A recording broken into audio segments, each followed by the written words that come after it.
எரிப்பு கூட்டம் உங்ககிட்ட இருந்து ஆரம்பிக்கலாம்னு நினைக்கிறேன்.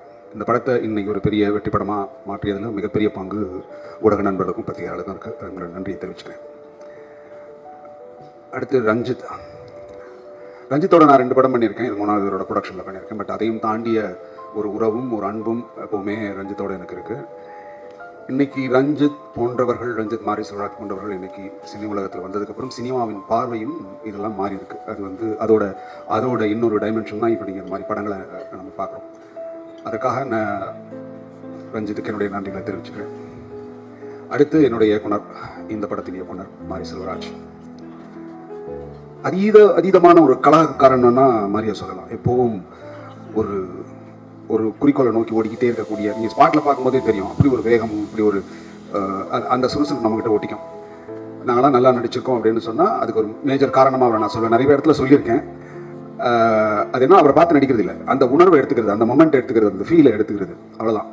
அதை இன்ஸ்பயர் பண்ணிக்கிறது, நமக்குள்ளேயே நம்ம அதுலேருந்து எடுத்து பண்ணிக்கிறது. ஸோ அதுக்கான மேஜர் மோட்டிவ் வந்து மாரிக்கிட்ட சொல்லணும். தேங்க்யூ மாரி, ஒரு அற்புதமான படைப்பு. இன்னைக்கு நிறைய பேசுகிறாங்க வெளிச்சாமியை பற்றி, அதுக்கு மிகப்பெரிய காரணம் நீங்கள். நன்றி ஒன்ஸ் அகைன். அண்ட் துரு, கொச்சியில் இருக்கும்போது ஒரு கேள்வி கேட்டாங்க. நீங்கள் 2 பேரும் ஒர்க் பண்ணியிருக்கீங்க, விக்ரமோட ஒர்க் பண்ணியிருக்கீங்க, துருவோட ஒர்க் பண்ணியிருக்கீங்க, எப்படி ஃபீல் பண்ணீங்க அப்படின்னு கேட்டாங்க. நான் எடுத்த உடனே சொன்னேன், தயவுசெய்து இந்த மாதிரி கேள்வி இனிமேல் எங்கேயுமே கேட்காதீங்க. யாரையும் ஒப்பிடவே முடியாது. விக்ரம் அவருடைய அனுபவம், அவர் வாழ்க்கை, அவர் வாழ்ந்த முறை எல்லாம் வித்தியாசம். ஆனால் துருவோட வாழ்க்கை வேறு. இப்போ தான் ஆரம்பிக்கும் போதே ஒரு முற்றுப்புள்ளி வச்சு அதிகம் ஒரு பெரிய போர்டனத்துக்கு முன்னாடி வச்சு அதிகம் அவன் இன்னும் நிறைய தூரம் போகணும். தயவு செஞ்சு இந்த மாதிரி கேள்வி தவறுங்க. நான் அன்றைக்கி இந்த ஸ்டேஜில் சொன்னேன், அதுதான் துருவிட்டே சொல்கிறேன். Have huge space run. இந்த படத்தில் ஓடுற மாதிரி ஓடிக்கிட்டே இருங்க. கண்டிப்பாக உங்கள் வாழ்க்கை வேறு லெவலுக்கு போகும். And Rajisha is a wonderful girl.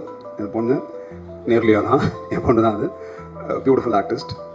எப்போவுமே ஒரு சிரித்த முகத்தோடு இருக்கும். அந்த ஷூட்டிங் ஸ்பாட்டில் அவ்வளோ எனர்ஜெட்டிக்காக இருக்கக்கூடிய ஒரு person. Thank you once again. And Aamir sir கூட நான் நிறைய பர்சனாகவே இன்ட்ராக்ட் பண்ணது இல்லை. ஷூட்டிங் ஸ்பாட்லேயும் அதுக்கான வாய்ப்பு இல்லை. ஏன்னா எனக்கு அவருக்கு சீனும் கிடையாது.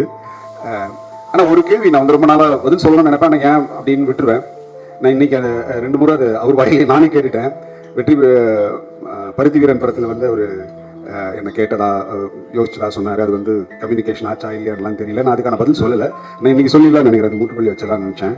அவங்க எனக்கு கேட்டாங்க. அந்த கேட்ட நாள் வந்து வெயிலோட ஃபர்ஸ்ட் டே ஷூட்டிங்க. அது 1.5 மாதம் அது கண்டினியூஸாக அங்கே ஷூட் போயிட்டுருக்கு. ஆனால் இவங்க கேட்டு சொன்னேன், நான் நெக்ஸ்ட் வீக்கில் ஒரு கேப் வந்ததுன்னா நான் கேட்டுறேன் கதை அப்படின்னு சொல்லும்போது, இல்லை அடுத்த வாரம் உங்களை ஷூட்டிங் வர சொல்லிட்டாங்க, 2 மாதம் அங்கே வந்து இருக்கணுமான்னு சொன்னாங்க. என்னால் அது முடியாதுங்க, நான் அவங்ககிட்ட சொல்லியிருக்கேன்னு சொன்னேன். இதுதான் உண்மை.